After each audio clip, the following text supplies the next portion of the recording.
Queridos vecinos y vecinas de Décima TV y de la Corporación Cultural de Ancud, bienvenidos, bienvenidas a nuestro cuarto y último microprograma de este mes de septiembre histórico, que hemos dedicado absolutamente a el viaje, la culminación del viaje de la gloriosa goleta Ancud y la toma de posesión de Magallanes, este 21 de septiembre de 1843, en que conmemoramos 176 años. Y este último microprograma vamos a mostrar un trabajo magnífico, precioso, que hizo el profesor Felipe Montiel del Museo Municipal y del Centro de Estudios del Patrimonio de Chiloé en Castro, con otro grupo de excelentes historiadores que trabajan por allá, sobre todo el profesor Alejandro Orellana, que es una serie de cuadernillos de la historia insular que ellos llamaron los chilotes viajeros de la Patagonia. ¿Y por qué? Gracias a su gentileza también lo incorporamos en este cuarto microprograma de la secuencia de historia de la goleta Ancud y su toma de posesión. Porque precisamente una de las consecuencias históricas culturales desde 1843 a la fecha incluso fue la extraordinaria migración de trabajadores y trabajadoras chilotes hacia la Patagonia. Fundamentalmente en el periodo que va de 1890 hasta prácticamente la década del 80 del siglo XX, a la explotación de las gigantescas estancias ovejeras y de lana en toda la Patagonia, no solamente en Punta Arenas, Tierra del Fuego y la actual Patagonia chilena y argentina. Este trabajo del profesor Montiel es muy didáctico porque no solamente nos permite mostrarle a ustedes, sino que trabajar con nuestros estudiantes, tanto en enseñanza básica como en media, con un documento gráfico muy orientador, muy directo, muy concreto, muy real. El profesor Montiel hizo un excelente trabajo de compilación con viajeros que aún están vivos, obviamente. Algunos ya no están lamentablemente con nosotros, pero fueron muy generosos con el profesor Montiel a entregarle sus fotos, sus relatos. Él hizo una publicación mucho más extensa, pero aquí lo graficó en un cuaderno muy didáctico, sobre todo por la abundancia de fotos y testimonios gráficos que le vamos a mostrar. Por ejemplo, aquí donde se mostraba la organización de las primeras comparsas, y vamos a nombrar a los viajeros de la época que gentilmente cedieron al profesor y a nosotros este maravilloso material patrimonial fotográfico. Por ejemplo, aquí vemos una foto del señor Bernardino Andrade con su compañero de comparsa en Río Gallego. Esta misión, llamémoslo así, este proceso migratorio comenzó muy fuerte en un periodo en que Chiloé igual cayó en una depresión económica. Por lo tanto, había mucha escasez de circulantes, la economía era de subsistencia. Entonces Chilote una vez más vio la oportunidad que se abría a su territorio que le era natural, Magallanes y toda Patagonia, para poder ofertar su mano de trabajo en algo que era duro, pero la única manera de obtener recursos para su familia, que fue el trabajo fundamentalmente de la esquila y otros trabajos asociados a la crianza de ovejas en las enormes estancias magallánicas. El trabajo en los frigoríficos, por ejemplo, el famoso Boris, cerca de Puerto Natales. Aunque este trabajo muy sacrificado no siempre fue tan positivo, tan generador de, comillas, riqueza.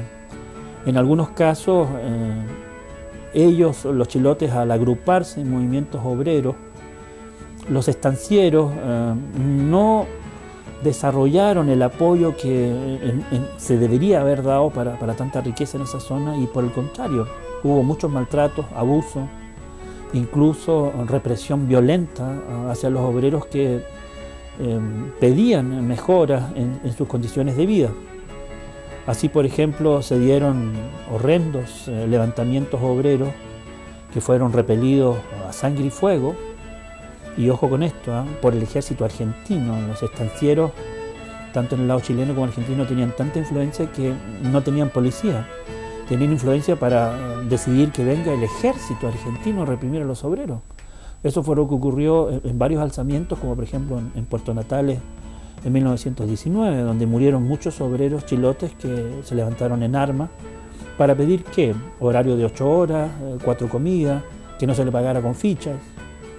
Y fueron reprimidos violentamente por el ejército argentino, un detalle casi desconocido en la historia de Chile. Pero siguieron adelante, la entereza, la fuerza, la voluntad, el querer ayudar a sus familias llevó a que estos chilotes no solamente estuvieran trabajando en las estancias ovejeras, sino que también en el trabajo minero. Es famoso el trabajo de miles, de cientos de mineros chilotes que se fueron a la mina de carbón de Río Turbio. Aquí, por ejemplo, vemos una foto de don Pedro Vidal Osorio, de Quetalco, uno de los tantos y cientos de trabajadores chilotes mineros en esa explotación carbonífera en Río Turbio, muy cerca de Puerto Natales. Aquí vemos, por ejemplo, las otras faenas asociadas a la esquila y a las ovejas, como la domadura de animales bravos. Don Luis Gallardo, por ejemplo, Romazal en Huillinco, aquí nos regaló unas excelentes fotos. Aquí vemos una foto histórica también, ustedes lo van a ver en Décima TV, de la represión a los obreros, tanto chilenos como chilotes, en el levantamiento de Santa Cruz en la Argentina. Estos fueron reprimidos, como decía, por el ejército argentino y fusilados en 1921. Allí murieron varios obreros chilotes en ese levantamiento obrero. Y a pesar de los malos tratos, de la violencia por parte de los estancieros y el ejército argentino, los chilotes siguieron migrando. Ya las matanzas terminaron después de la segunda mitad del siglo XX y ellos siguieron en su proceso migratorio de todos los lugares del archipiélago, no solamente de Ancú. Aquí vemos una foto de don Pedro Pablo Cárdenas de Achao, un experimentado inmigrante, viajero de la Patagonia. Pero los chilotes también no solamente llevaron su fuerza de trabajo, su brazo fuerte, su aguante, su entereza, sino que también sus talentos, su arte. Aquí vemos, por ejemplo, la conformación de los primeros grupos musicales. Y los chilotes también adoptaron estos elementos culturales que alegraban su vida en las estancias.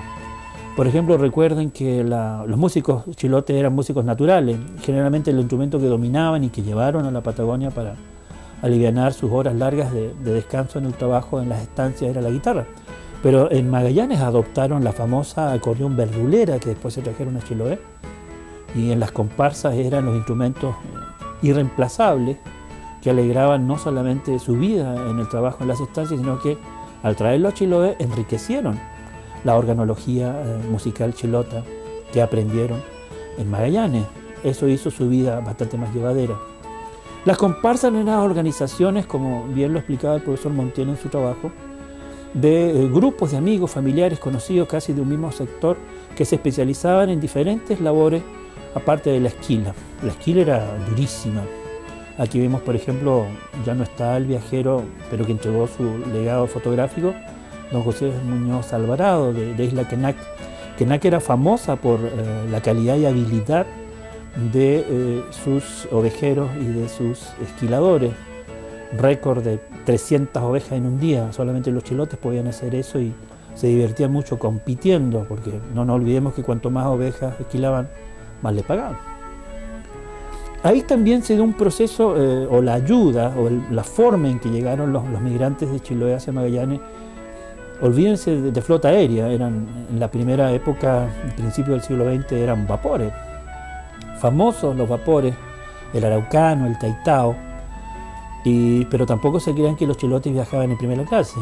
Había tercera clase, la mayor parte de los migrantes viajaban en tercera, bastante incómodo, y viajes de 5, 6 o más días. Pero se recuerdan con nostalgia donde ellos navegaban para embarcarse hacia Magallanes, el vapor Pudeto, el Tenglo, por ejemplo.